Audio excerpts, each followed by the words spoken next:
really well. did. And what happened at the end of the half with a quarterback sneak and no timeouts and Detroit doing exactly what they should do, lay on the players. There was no way that was the play, right? There was no way that was the play they actually wanted to run. That was the play. No, it was horrible. Everything about that was just awful. Kevin Westra tweets at us, looks like the New York Giants are definitely tanking. Here's what I'll say. I do not believe the Giants are tanking. No, I don't believe they are either. They have players hurt, and it's not like they're bent. Well, I know that the coach has suspended some players, but the coach isn't going to do it to put his team in a worse position because he's fighting for his job as well. But I will say this. So let me get into that then. Louis Riddick, while that game was on, Louis Riddick tweeted, "Seeing some real-life in-game quit on my TV screen right now." Now, quit is a bad word. Yes, it is. Quit is probably the worst word you can associate with a professional athlete or a professional team. It is the reason that tanking should not be tolerated. The one thing that we're going to still disagreeing on is just how big a deal tanking is in the NBA. Right. And to me, tanking is no different from quitting. You're supposed to be out there trying to win. And so, well, no. It's much different. Just real quickly, tanking is an organizational thing. It's not a player thing. What Lewis is talking about is players on the field. I understand that, but it is organizationally the same thing. It's not trying to win. That to me is way worse. Way worse if you're talking a player on the court. As far as I'm concerned, if an organization is trying to put their team in a position to get a higher draft pick, that's been somewhat deemed acceptable. Players quitting on a field is never acceptable. Fair enough. I just want to. They're not exactly the same thing. Yeah. I will grant you that. But so particularly not to get us sidetracked as I feel we're about to get. I didn't mean to. The point is that Louis Riddick is insinuating that players on the team are quitting. Now, I can't sit here and do that. I'm not watching the All-22. I'm not trained to see the things that you guys are trained to see. But even I can see that there are times out there where the guys are running by them and they just seem to be standing and watching. Now, they're not literally standing and watching, but there is an element of just racing to the ball and all the flying to the football and things like that you see in the NFL and on the college level on defense every single week that sometimes it feels like you're not seeing from the Giants. When you don't see 100% effort or very close to it, then I think it looks like obviously dogging. And as I said before, places that it shows up are away from the play, especially for a defense when you're taught from day one to pursue the football. You start to it's hard. I'm going to try and differentiate here, and I don't know if it's going to make a difference, the differentiation. If a play is coming at a defender, I find it hard to believe that I can sit here and say that player isn't trying when the play is coming right at him. When a man is blocking you or a runner is coming at you, that you basically are quitting and not trying in that instance. Where I see it and where I said is the backside. Is if a play's going right, it's the other side of the defense. Are you sprinting to the ball? And when you're not, that shows up. You know, we see it on film all the time anyway. Even when people aren't accused of quitting, you see a lack of hustle, and it gets highlighted in a defensive meeting. I tell you that much. The same could be said on offense. What are you doing backside as a lineman, as a tight end, as a receiver? You know, are you giving that maximum effort? You're supposed to cut a guy off. You trying to cut him off, or you just kind of throwing a shoulder in there? Are you really throwing to try and get him? You know, if you're that receiver, are you trying to stalk block your guy really well? What if that back cuts back? Your guy make the tackle. That's where I see those things. But to me, I am trying to separate it on the field. If a play's coming at you, man, I find it hard to believe to sit there and say, oh, yeah, in a physical sport, in a violent sport, when a play's coming at you, that you are just quitting on what's going on. Is there less hustle by some? I completely agree that there is. But that's a hard word to use on people in quitting, that's for sure. But if there's one thing, maybe we could soften it to say the Giants do not appear to be giving maximum effort. Right. And a lot of people will associate that with the coach. Here's the coach, Ben McAdoo, comments that have been widely interpreted negatively. We have to do one thing first. We have to take a look at the tape first. We have to figure out what went wrong. We got to address it. We got to fix it. We got to move on. And we'll talk about motivation next week. They're pro football players. They need to be self-motivated. Everybody gets a paycheck this week, and we need to go out and play that way.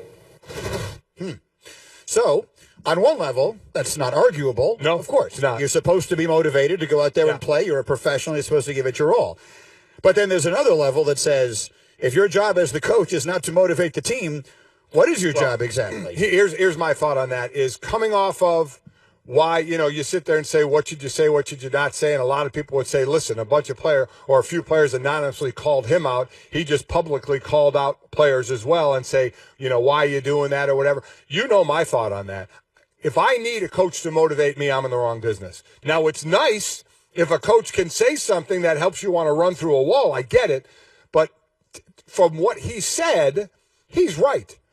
You should motivate. You should be able to motivate. You should be able, as a professional athlete, to get yourself ready to play a game. A coach motivating you on top of that, to me, is icing on the cake.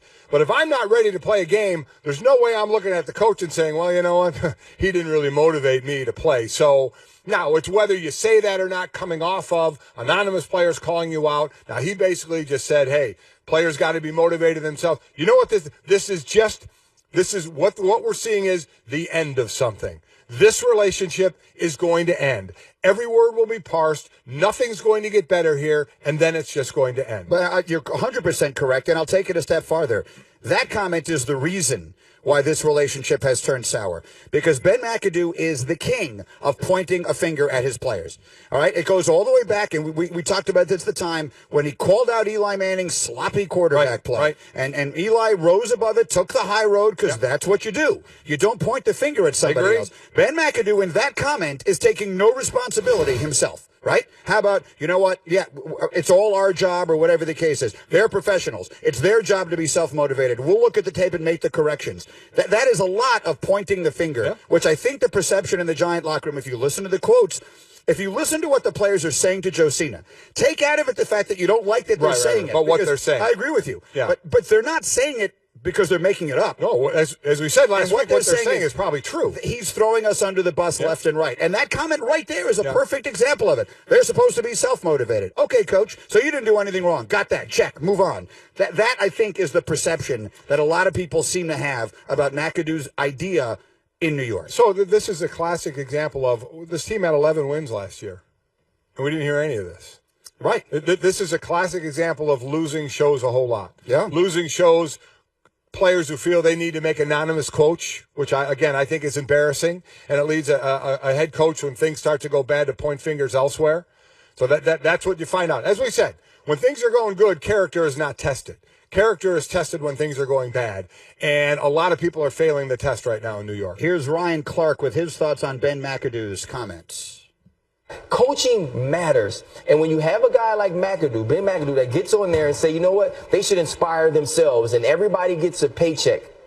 He is the prime example of coaching matters because he feels like that's not his job to do, but it is. And when guys do their job the right way, as Lewis was saying, the turnarounds can be quick. He started his tenure throwing people under the bus, whether it was Odell with some of the things he was going through, the off the field or the sideline issues, or Eli Manning not playing a certain way. And he's continued to do that. The thing is, bro, you're in charge of coaching this team. You're not doing your job either. Point the finger at yourself, and now the guys will rally around you.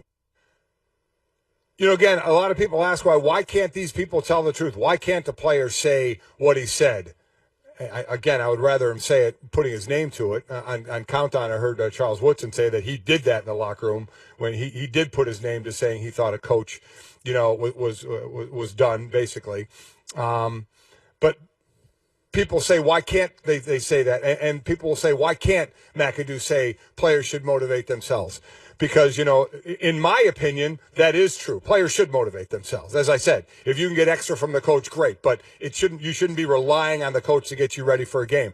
But the reason you don't say that, and the reason you just say it's on the coaching staff, it's on everybody, we need to do it collectively as a team, because now, where this is now, what do you think everybody's going in there and talking about? Nobody's talking about the game anymore. Nobody's talking about what needs to be fixed. Everybody's talking about this. Did you hear what our coach just said about us? And then when the media gets in there, and the media will have every right to do it, that's their job. Hey, what did you think about what McAdoo said? You got to motivate yourself. As opposed to last week when you're talking to other players, what do you think about your teammates being anonymous saying this? And those players speaking out, calling their own teammates cowards for doing it. I mean, that's what you're talking about then.